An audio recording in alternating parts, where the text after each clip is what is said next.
deželi samih srečnih domov, brez obročkov in kondomov, si plod domačih smo semen, ne najdeš tujih imen. A ker nas je samo milijon, je treba paziti, kdo gre s kom. In da ne pride do incesta, previdno izbira se nevesta. Čeprav je res, da prej ko slej, če bomo ves čas znotraj mej ženili se bo zgodilo, da seme se nam bo izrodilo. Vendar zavedna etnogrupa zaradi tega ne obupa in njena rasa se ne meša, pa naj bo platvus, golša, pleša, naj bo bratranec hkrati stric, naj ima 5 parov bradavic in naj, če hoče ljubi Bog, se kdaj rodi še kak trinok, ki ima 5 rok in 8 oči, da le po tujcih ne smrdi. Tako da ob zgodovinskem koncu, ko drugi vsi v topilnem loncu, že kdaj bodo spustili bit, naš narod končno bo razvit. In zrel, da se v njem rodi, tak, ki čakamo ga vsi. Plod naših tisočletnih travm, nihče drug kakor sam Triglav. Naše ljudstvo je izbrano, da njegov poslednji rod zapičil bo zastavo v vesolja zadnji kot. Hvala.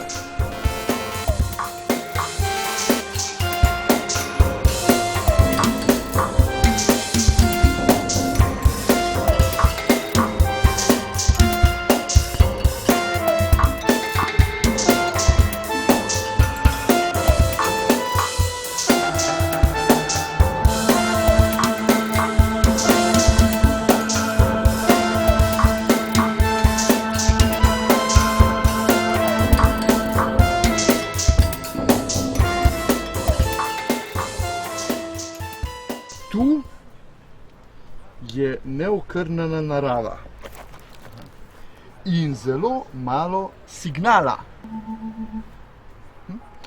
A upam, da mi vseeno uspe poslati do tebe, ljubim te.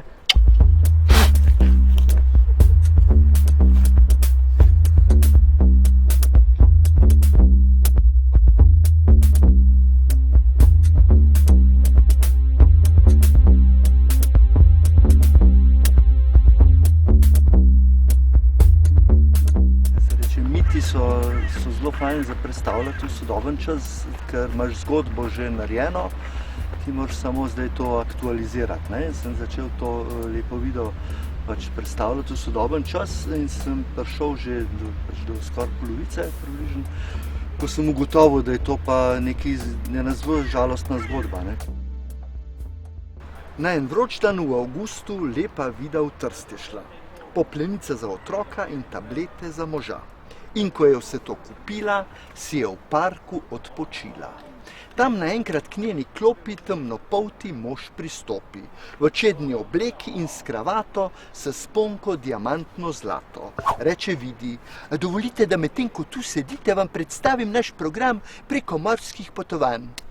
Prostite, ampak žal imam že tu preveč težav.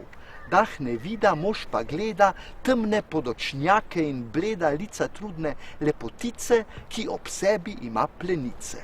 Če omenjene težave zgolj finančne so narave, dobro službo imam za vas. Sliši Vida tujčev glas. Če pokaže preiskava, da ste v zasnovi zdrava, v vam neznanem tujem svetu, z lastnim mlekom v enem letu, se tako obogatite, da še lep čas s tem živite. Imate hrano, svojo sobo in vso nujno garderobo, da če to bi si želela, plača bo ostala cela in jo boste kje vezala ali pa domov poslala.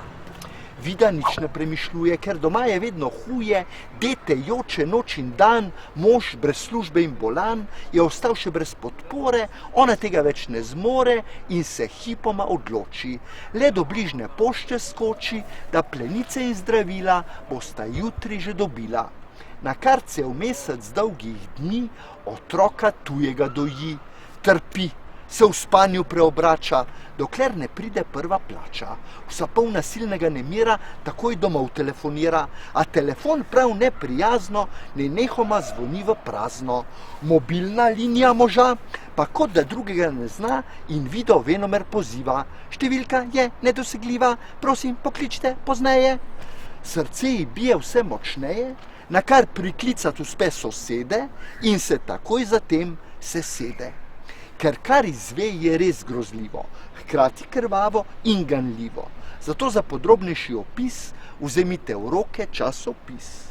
Mi pa povemo naj le to, da bi do tega ne prišlo, če Lepa Vida bi bila naša mobi uporabnica, če imela bi naš shake paket za dobo najmanj 4 let, ki vanj je vključena pravica do mednarodnega klica po tarifi, ki velja sicer izključno le doma, bi najbrž prej doma vklicala in stvar bi srečno se končala.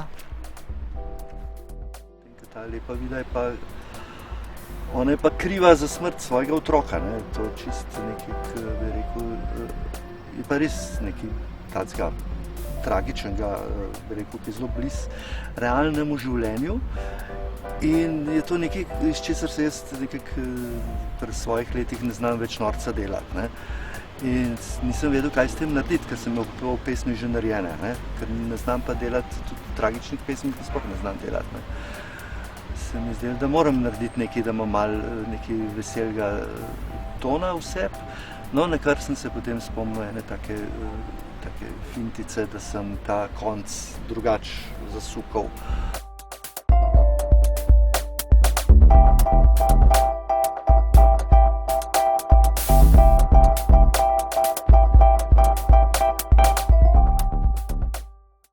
No, prosim, če ponavljate za mano.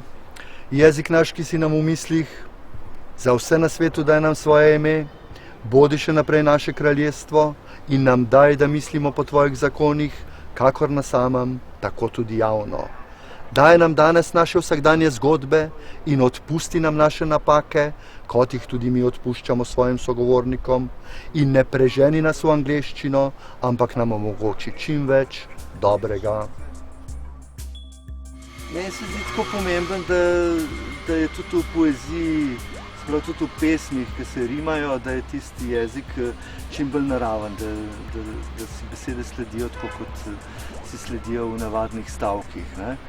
Pač jaz se trudim pisati tak jezik, kot je danes, ne pa tak, kot je predpisan, ne, ker mislim, da smo mi, ki pišemo, tisti, ki pač imamo pravico in dolžnost, ne, da v bistvu ta jezik postavljamo na papir tak, kot je, ne.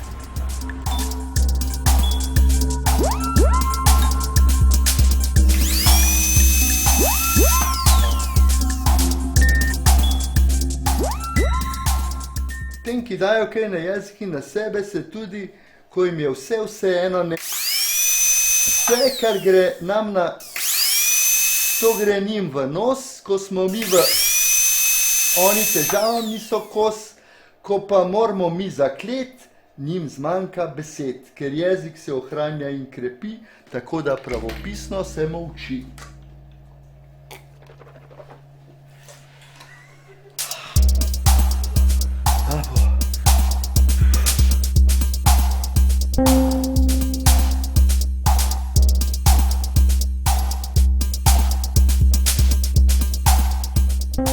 Ja, to pesem v Urški, to sem napisal, ko sem pač enkrat imel veliko časa, pa sem pač skušal nekaj napisati. Pa nisem vedel, kaj bo nastalo, ne, in je potem nastala ta pesem Po vodnem možu. Moto je, ta kratka uvodna misel je v kurzivu, ni treba pač je postran. To so te postran črke, kurziv, ne, in kar je postran napisan, ni treba postran tudi recitirati, ne, takole. Res hudo je, če prelep si za ta povprečen svet. So pa pokončne črke naprej. Ko je v mestu veselica, nasmejana solsalica. Godba menja se nenehno, polka, rock'n'roll in tehno.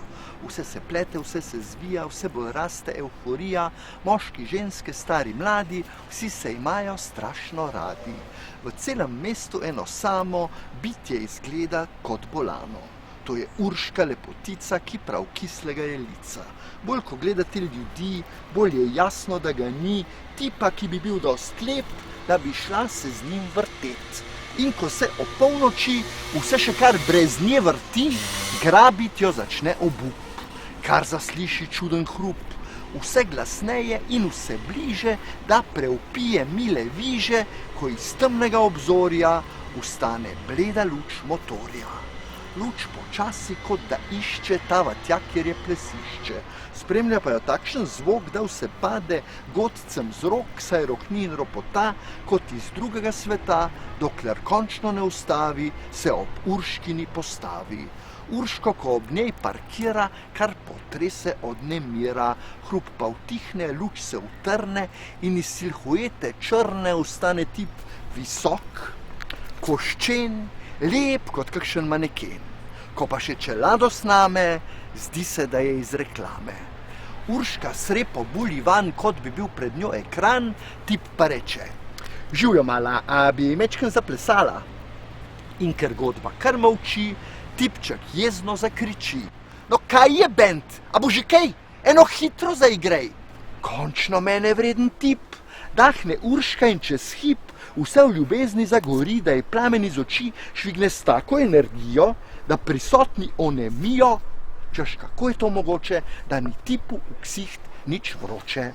Bend pa kakor nor zašpila, da so v ognju vsa glasbila. Saksofoni zažarijo, iskre od činel letijo in dim vije se iz kitar, da se zdi, da je požar, ko se lepi par teles zapodi v divji ples. Ples. Urška se v ekstazi meče, da si skoraj zlomi pleče, tip pa tudi ni od muh, krepek je, čeprav je suh.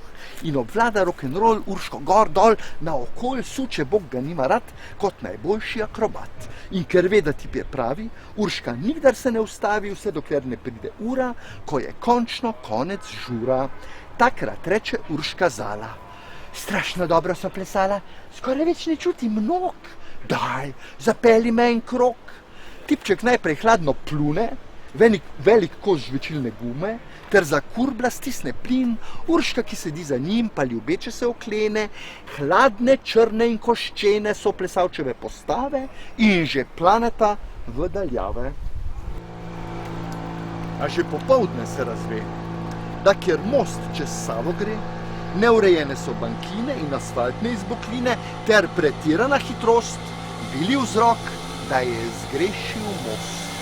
Izvlekli so motor iz reke, od njih pa niti obleke.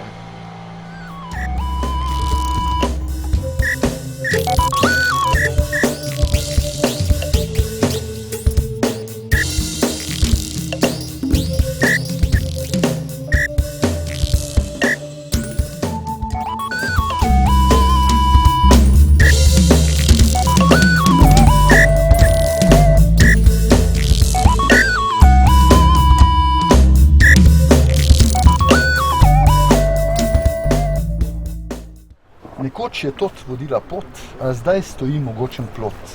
In zoprni psi v imenu ljudi lajajo, tu ni poti. Tu nimam kaj za iskat, tu je zdaj vse privat.